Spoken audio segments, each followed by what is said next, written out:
Who broke Nigeria? The Yakubu Gowon story. On the night of July 29, 1966, a 29-year-old army officer stood outside a barracks in Ikeja, listening to gunfire he could not yet explain.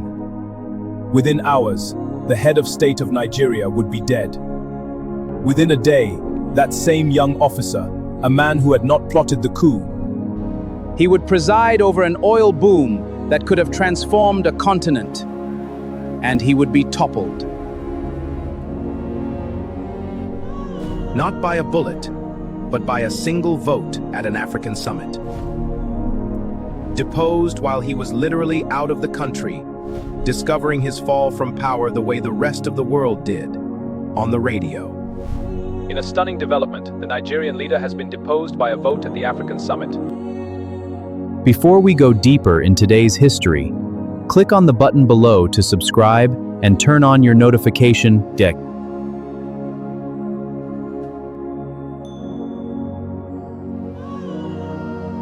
Watch to the end as we unveil the deep truth of the leader who broke Nigeria right here and the reason behind the 1966 massacre. Was Yakubu Gowon the man who broke Nigeria? Or was he the one man who, despite everything, kept it from breaking apart entirely? This is the story of Jack Gowon, soldier, accidental head of state, unifier, and, to his critics, the man who let a nation's greatest opportunity slip through his finger. Chapter 1. The Boy from Ango Pass. To understand how Yakubu Gowon ended up at the center of Nigeria's most violent decade, you have to understand how unlikely his path to power really was.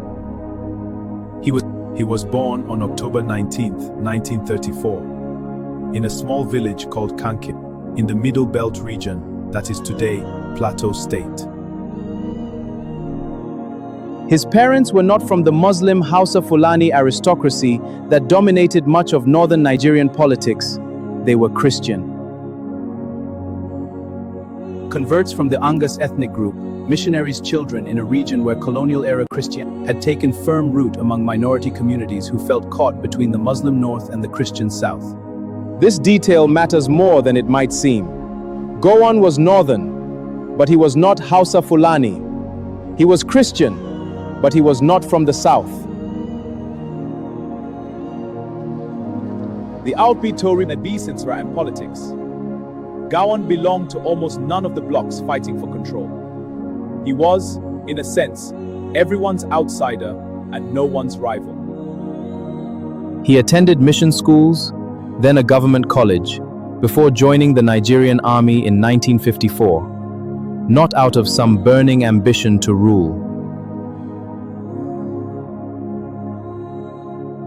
But because it offered from a mighty ground. He trained at Sandhurst, the British Royal Military Academy, and by the standards of his peers, he was a capable, unremarkable, deeply disciplined officer. Colleagues who served with him in these years describe someone cautious, correct. Almost bureaucratic in temperament, not a firebrand, not a schemer. By early 1966, Gowon was a lieutenant colonel, one of a handful of senior northern officers left standing after an event that would set Nigeria on its collision course, the January 1966 coup. That coup, led largely by young Igbo officers, killed the sitting prime minister and several northern and western regional premiers. It was framed by its plotters as an anti-corruption uprising. But its geography told a different story. Northern leaders died. Southern Igbo leaders, for the most part, did not.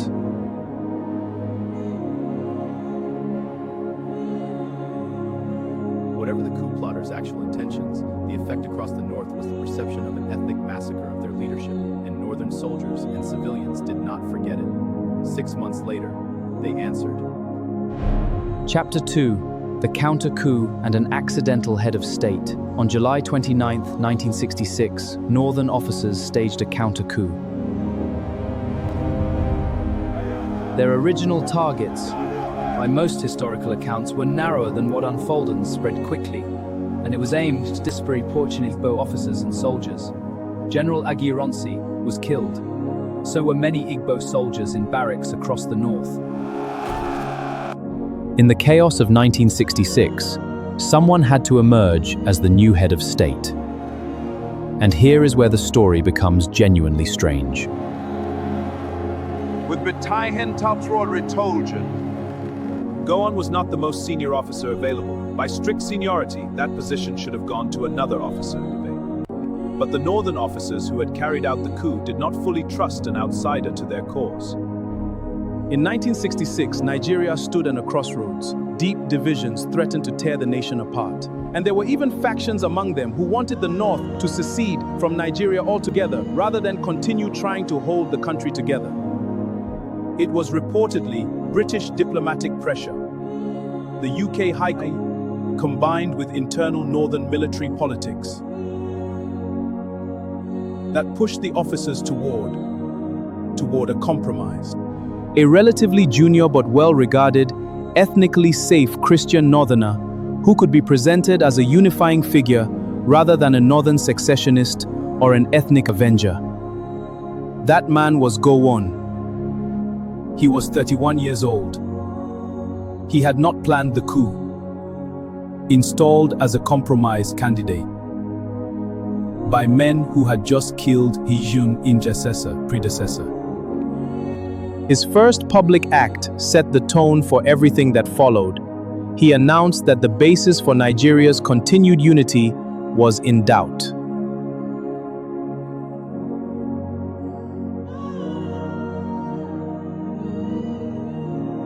And he abandoned, at least rhetorically, the immediate push some northern radicals wanted for secession. He would spend the rest of his life being praised and condemned for that single decision, to hold the country together rather than let the North walk away in Wakishiman.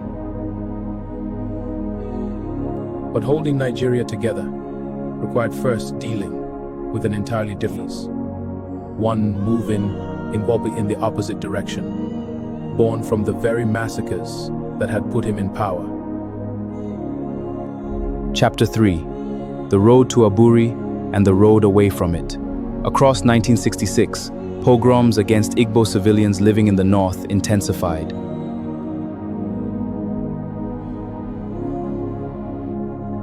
Estimates of the dead range from 10,000 to 30,000 Pinland, back to their ancestral homeland, carrying stories of massacre with them. The military governor of the eastern region, Lieutenant Colonel Odumegu Ojukwu, refused to recognize Gowon's authority, arguing that a man junior to him in rank had no loophole, had known the Grabfas, could no longer trust its safety to a government that had failed to stop the killings. In January 1967, in a last attempt to avoid catastrophe, Nigeria's military leaders met in Aburi, Ghana, hosted by the Ghanaian government.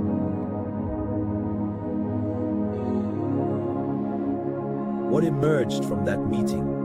The Aburi Accord, including the East, dramatically more autonomy, particularly over security and finances. Ojukwu accused Gowon of reneging. Gowon accused Ojukwu of demanding more than was ever agreed. This is, historians largely agree, the single most consequential diplomatic failure in Nigeria's modern history. And it is also the moment where who broke Nigeria. And he could it. The Trant Magiao. Question sharpens into focus. Was Gowon's retreat from Aburi a betrayal that made war inevitable? Or was Aburi itself an unworkable deal that pushed Nigeria to the brink? Would have left Nigeria a paper federation, unable to function, regardless of who honored it. What is not in dispute is what happened next. In May 1967, Ojukwu declared the eastern region an independent state, the Republic of Biafra.